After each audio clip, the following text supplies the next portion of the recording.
오늘 보니까 귀신 들렸던 사람이 낫는 역사가 있습니다. 오늘 제목이 귀신 들렸던 사람인데요. 우리가 귀신이란 말을 평소에 자주 합니다.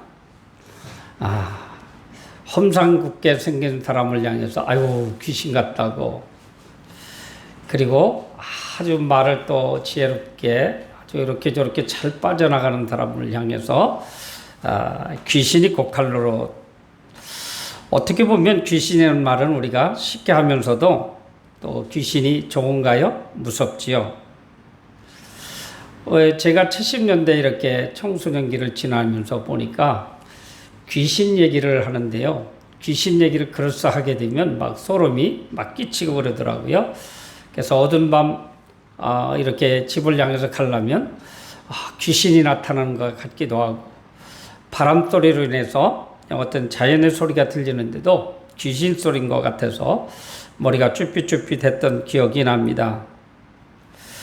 오늘 고라사 지방은 일반적인 유대인들이 살지 않는 지역입니다. 오늘 예수님께서는 귀신 들린 사람을 만나러 가셨습니다.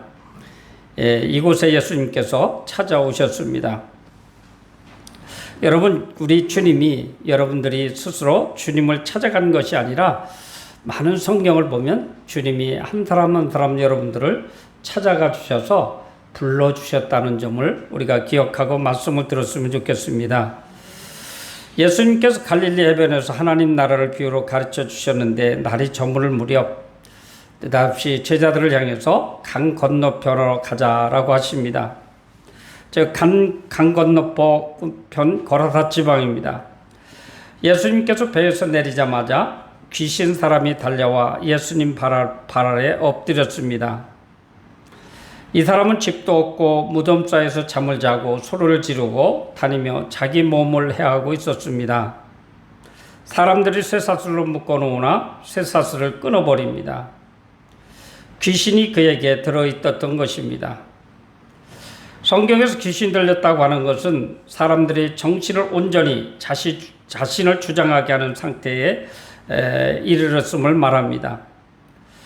이 귀신은 예수님을 향해 지극히 높으신 하나님의 아들이라 불렀습니다.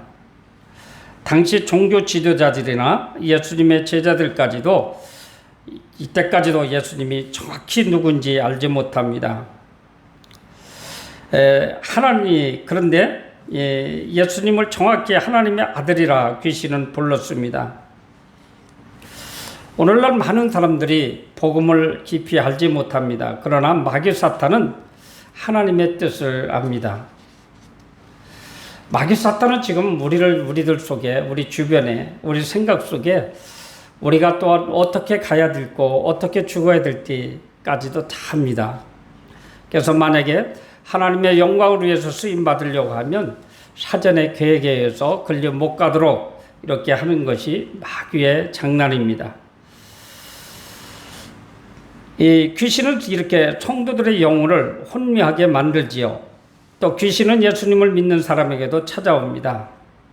오늘 더운데 뭐라 교회가, 몸도 불편한데 에어컨 틀고 집에서 잠자지 뭐라 가.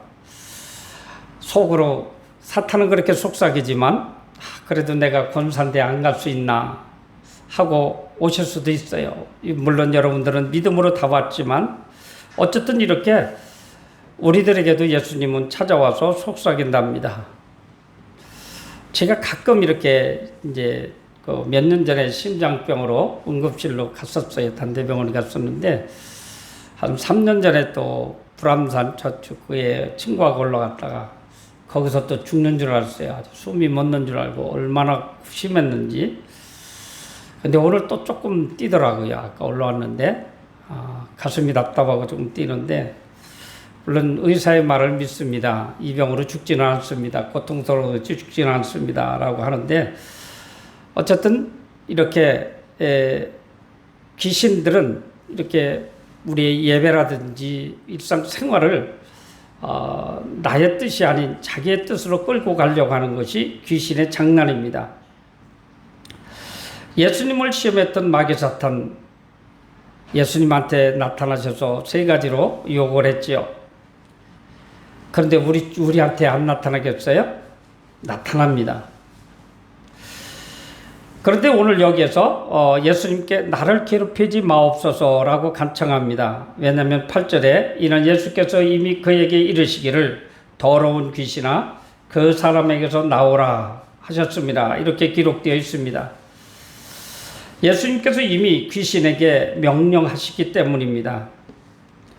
오늘 본문은 다음 구절인 21절을 보면 예수님께서 이 사람을 고치시고 다시 원래 있었던 곳으로 돌아가셨다 말씀하고 있습니다. 즉 예수님께서는 귀신 들린 한 사람을 구원하시기 위하여 일부러 강 건너편으로 오셨다는 말씀입니다. 그리고 예수님께서는 사마리아 여인을 구원해 주시기 위해 이렇게 오늘같이 뜨거운 한낮에 동구 밖 우물가까지 나가셔서 한 여인을 구원해 주셨습니다. 이렇게 예수님은 한 영혼을 소홀히 여기지 않으십니다. 여기에 앉아 계신 분들 다양하지요. 젊은이부터 연세가 많으셔서 몸까지도 제대로 1시간 앉았는데 힘들 정도의 어른도 계십니다. 그런데 우리 한 사람 한 사람을 해서 예수님이 오셨다는 말씀이에요. 예수님이 나 같은 사람도 만나 주실까라고 생각할 수도 있지요. 그런데 나 같은 사람에도 관심도 있고요. 예수님이 우리를 만나 주십니다. 예수님께서 여러분을 농기교회로 부르시고 예수님께서 여러분을 만나러 오셨습니다. 여러분을 구원해 주시려고 천사의 손길을 통해서 여러분을 교회로 인도하심을 믿어야 됩니다. 여러분 우리가 일본의 압자에서 해방이 되었습니다. 이것도 또한 하나님의 섭리 가운데 해방을 시켜주셨어요. 이민족에게 우리 주님이 찾아오신 거죠. 그때는 우리가 총칼이나 모든 것이 우리가 승리할 수가 없는 그런 지경에 있을 때에도 외부의 세력을 통해서 우리가 이렇게 해방이라고 하는 좋은 선물을 받았지요. 이렇게 예수님만 찾아오시면, 즉 예수님만 만나면 치유의 역사도 회복의 역사도 일어난다는 사실입니다. 그런데 왜 나는 이 모양이에요? 나는 누구같이 믿음이 적은 것 같아요 라고 말할 수도 있죠. 예수님께서 분명히 말씀하십니다. 마음의 문을 열라고 우리 주님은 노크하고 계시다는 거죠. 우리는 때로는 안에 누가 있는지도 모르고 노크도 없이 이렇게 문을 딱 열고 들어갈 수도 있지만 분명히 예수님은 우리 마음을 오늘도 노크하신답니다. 마음의 문을 열라고요. 그러면 내가 들어가서 너와 먹고 마시겠다라고 말씀하십니다. 우리 귀신 들린 사람 이분 보면 참 못짓 짓을 많이 했을 것 같잖아요. 그런데 예수님은 그 귀신을 미워했지 사람을 미워한 것이 아닙니다.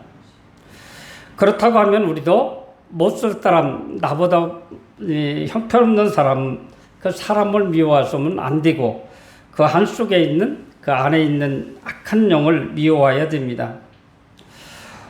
어떤 면에서 이단에 빠진 사람을 우리는 미워할 수도 있어요. 그러나 그 사람을 미워하면 안 되고 그들은 불쌍한 영을 받았기 때문에 그 안에 있는 악한 영을 우리가 미워해야 됩니다.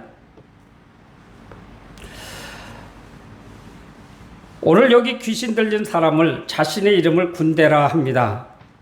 이 사람은 자신을 레기온이라고 하는데 우리말로 말하면 일개 군단입니다. 2,000명이 넘는 그 귀신이 그 속에 들어있으니 그 사람이 어떻게 자기를 통제하겠습니까? 통제할 수가 없죠. 사람은 조심하지 않으면 누구나 사탄막의 통로가 될 수 있습니다. 예수님의 제자들도 그런 적이 있습니다. 예수님께서 십자가를 지실 것을 말씀하셨을 때에 베드로가 그리하지 마옵소서. 얼마나 좋은 얘기입니까? 당신의 스승한테 그렇게 안 해도 되지 않습니까? 라는 것입니다. 그때 예수님께서는 사탄아 내뒤로 물러가라. 너는 나를 넘어지게 하는 자로다 라고 외쳤습니다. 그렇다고 할 때 베드로가 사탄인가요? 임시 사탄의 통로가 되었던 것입니다. 여러분 우리는 사탄의 통로가 아니라 말씀의 통로가 되기를 또한 저주의 통로가 아니라 축복의 통로가 되기를 쉬지 않고 기도해야 됩니다. 오늘 모든 예배를 마치고 가정에 돌아가서 한번 곰곰이 생각해 보십시오. 내가 사탄의 통로였었는지, 아니면 말씀의 통로였었는지, 아니면 하나님이 나를 축복의 통로로 쓰어졌는지, 이것을 한번 살펴보시기 바랍니다. 사탄은 이렇게 우리를 넘어지게 합니다. 상처가 나게 하고 고통스럽게 합니다. 그리고 그 결과로 우리를 원망하게 만듭니다. 불평하게 만듭니다. 분노하게 만듭니다. 오늘 귀신이 거라사의 광인을 아주 못쓰게 만들고 그 속에 거하기를 줄고했던 것처럼 귀신은 불평과 원망과 분노 속에 거하기를 줄고합니다. 그래서 성경은 이런 악한 열매에서 떠날 것을 이야기하고 있습니다. 여러분 혹시 지금 상한 마음이 있습니까? 혹시 남을 미워하는 마음이 혹시 있을 수도 있습니다. 마음이 평안치 못할 수도 있습니다. 나는 너와 상관없으니 내 영속에서 떠나가라. 지난 수요일날 손영애 목사님이 그런 말씀을 했어요. 나는 너와 상관없으니 내게서 떠나가라. 여러분, 이런 상처 있을 수 있어요. 그러나 예수님의 이름으로 그때그때 물리쳐 주셔야 됩니다. 우리가 상처는 받을 수 있습니다. 그러나 그 상처를 지니고 살 수는 없다는 거죠. 사탄 마귀의 유혹은 말씀으로만 이길 수 있습니다. 예수님께서 말씀으로 물리치셨습니다. 오늘도 하나님의 말씀을 듣고 그 말씀에 거하는 자가 시험을 이기는 성도가 됩니다. 즉 교회에서 서로 분내고 싸움하는 것은 이 사탄을 제거하지 못했기 때문에 그렇습니다. 사람이기 때문에 분을 낼 수도 있고 실수할 수도 있습니다. 그럴 때 내가 느끼면 바로 회개하십시오. 양심의 소리, 즉 하나님이 마음에 노크를 하십니다. 그럴 때 하나님 앞에 바로 회개하십시오. 내가 지금 분노의 마음이 치밀고 있습니다. 주님 용서해 주십시오. 좀 더 지나치면 마귀야 나가라, 좋은 말할 때 나가라 그럴 수도 있겠죠. 어쨌든 우리는 이렇게 상처를 가지고 살고 있습니다. 오늘 마지막에 보니까 이 주님께 이분이 가서 알리라 이렇게 말하는데, 귀신 들렸던 사람이 귀신이 나가고 정상적인 사람으로 돌아왔는데 그 사람은 예수님을 향해서 함께 있기를 간구합니다. 즉 나도 예수님의 제자가 될 수 없습니까? 라는 말입니다. 참 좋은 말이죠. 예수님한테 의해서 2,000명이 넘는 귀신이 들렸던 그 귀신들이 다 나갔거든요. 그러니 온전한 사람이 되었거든요. 얼마나 좋을 것 같아요. 당장 그 자리에서 나 예수님의 제자가 되겠습니다. 따라다니겠습니다. 이 얘기 당연한 얘기인데, 이 사람은 자신이 어떤 존재였다는 것도 알고 있고 지금 내가 누구인지를 깨달아 주님의 은총에 참여할 수 있었습니다. 그러나 깨닫지 못하는 사람이 있는데, 바리새인 같은 사람들, 구원받지 못한 사람들은 예수님을 만나고도 깨닫지 못합니다. 그런데 이런 사람들이 누굴까요? 우리 책에서 보니까 의처증 환자더라고요. 의처증 환자. 당연히 나는 정상적인데 의처증, 아내가 바람 핀다. 의처증 환자. 누가 병이 환자일까요? 남편이 환자입니다. 그런데도 자기는 정상적이라 이렇게 이야기합니다. 여러분, 이렇게 우리가 인정할 것은 인정을 하고 내가 문제가 있다는 것을 깨달았을 때에 하나님 앞에 이야기합니다. 그럴 때 모든 문제가 해결됩니다. 구원받지 못할 죄인은 자신이 의인인 줄 압니다. 그러나 구원받은 죄인은 죄 용서의 감격을 깨닫기에 죄 전에 나와 감사하고 또 감사합니다. 귀신 들렸던 사람은 자신이 온전히 된 것을 깨닫고 주님의 은혜가 감사하여 주님을 따르기를 간청합니다. 주님은 간청을 거절하시고 집으로 돌아와서 주께서 네게 어떻게 큰 일을 행하사 너를 불쌍히 여기신 것을 네 가족에게 알리라 명하십니다. 여기서 우리의 참 깊은 진리가 숨어져 있습니다. 우리가 은혜 받았다고 참 중요한 일입니다. 은혜 받았다고 내가 주의 종 되겠다고 하는 사람들 참 많아요. 그런데 하나님은 어떻게 쓰실지 몰라요. 그런데 이분은 이 환자는 주님을 따르겠다라고 했을 때에 그는 가족에게로 돌아갈 것을 이야기하고 있습니다. 그때 뭐라고 말씀하십니까? 그 결과 그가 가서 예수께서 자기에게 어떻게 큰일 행하셨는지를 데가볼리에 전파하니 모든 사람이 놀랍게 여기더라. 모든 사람이 놀랍게 여기더라. 어떻게 보면요, 예수님을 따라다녀서 복음 전하는 것보다 예수님의 잠자리나 봐드리고 신발이나 닦아드리고 뭐 이렇게 예수님을 도와주는 것보다 나아가서 자기의 그 하나님께서 행하신 일을 데가볼리 사람들한테 얘기하니 모든 사람들이 놀랍게 여기더라. 하나님 편에서는 이게 더 큰 역사라는 것이죠. 사랑하는 성도 여러분, 오늘도 여러분은 매 순간 하나님 앞에 이야기하십시오. 그리고 내 마음을 뭔가 두들기는 무엇이 있다면 한번 그 문제를 놓고 기도해 보시기 바랍니다. 내가 이것이 하는 것이 좋습니까? 저것을 하는 것이 좋습니까? 여러분, 그 기도가 참으로 중요해요. 내가 이렇게 영광 돌리는 것이 아마 좋을 것 같다라고 생각하지만 오늘 가족에게로 돌아갔다는 얘기는 가족 식구들과의 의견도 들어볼 필요도 있다는 거죠. 나의 그냥 일방적인 체험 이거 가지고 주님 앞에 나아가는 것보다 방향은 하나님의 일은 방향은 다양해요. 그런데 물어보면 다른 방향으로 또 인도할 수도 있습니다. 어쨌든 우리는 하나님의 영광을 위해서 이 땅에 태어났습니다. 그리고 하나님의 영광을 위해서 우리 대한민국 같은 곳에 태어났습니다. 어쩌면 정말로 감사할 일이죠. 이렇게 하나님께서 기적적으로 해방을 주시고 또 이북과 대처하고 있지만 우리는 기도하는 용사들이 참으로 많이 있다는 사실입니다.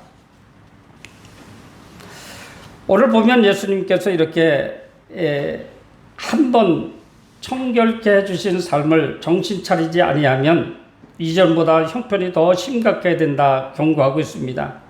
즉 뭐냐면 하나님의 음성에 민감하지 못하면 나의 뜻대로 내가 내 생각대로 가려고 하다간 오히려 하나님께서 한 귀신이 내 몸으로 들어왔지만 7 귀신이 나를 괴롭힌다는 이야기입니다.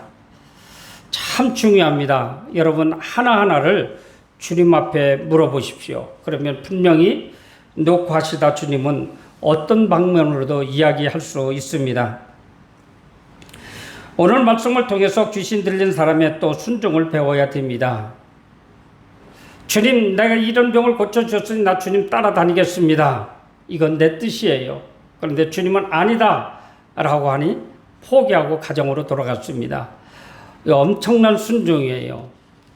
뭐냐면 주님의 뒤를 바로 따라다니면 내 생각에 더 큰 일을 하고 많은 역사가 일어나는 것을 경험하고 내 영혼이 더 충만해질 것 같지만 우리 하나님은 가정으로 보내셔서 그 데가볼리 온 동네 사람들이 많이 죽게 돌아오는 것을 원하고 계시거든요.